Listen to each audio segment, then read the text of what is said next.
Alright, good afternoon. This is your friendly Indiana Civics crew here with an update on what's going on in civic education around the state. This is our first time doing this, so we do want to hear from you on whether it worked and you found it informative or not. The reason that we're doing this is that because of budget cuts, we have not been able to get around the state to talk with you face to face.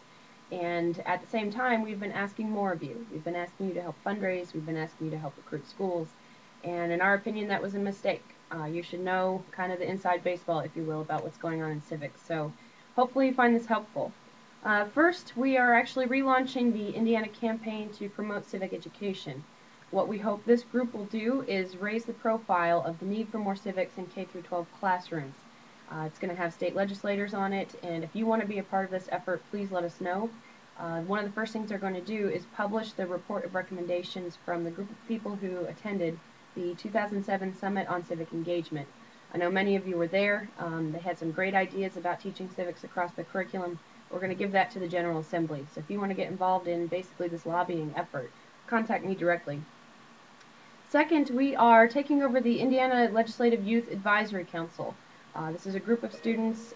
State Representative Matt Bell introduced this in 2008, and they report directly to the General Assembly on issues directly concerning youth.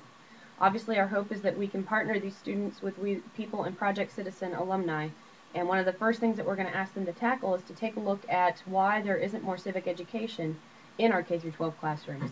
So if any of your students, or if you know anybody, some young person who would like to be involved in this effort, please let me know directly. We're pretty excited about this initiative, and we'll keep you posted on that. Finally, as you've heard from us numerous times over the last few years, we've had major cuts in our funding.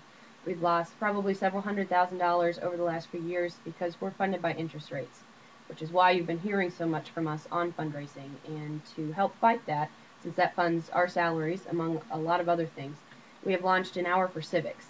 Please visit anhourforcivics.org, and if you know of any attorneys who would be willing to contribute the monetary equivalent of one billable hour, we would love to have them participate.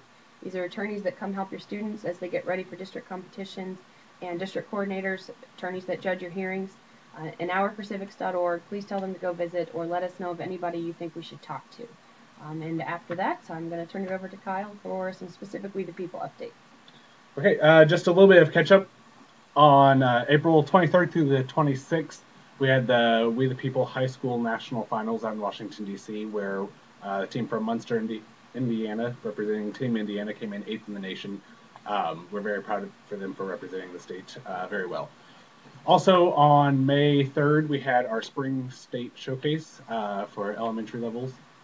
There were 14 teams, the majority of which it was their very first time competing. And they all did an excellent job, and we're very excited to see that continued growth in the elementary program. As for things coming up, this July 7th through the 11th, we will be in Birmingham, Alabama for the Frontiers We the People National Finals. There are a total of 6 states that are participating. There are teams from Indiana, Illinois, Texas, North Carolina, Wisconsin, and Tennessee, with Indiana having the majority of the students there, and the majority of those coming from Gary. And then July 17th through the 24th, we have our We the People Summer Institute. This year we're partnering with Ohio and Kentucky. There will going to be 40 participants and 8 mentors, so it's going to be quite large. Of those participants, Indiana is going to have 17, Ohio 16, and Kentucky 7. So those are some of the things coming up. We'll let you know how they go, and hopefully we'll see you at some of them as well. Okay, I'll turn it over to Eric for Project Citizen. Oh, thank you.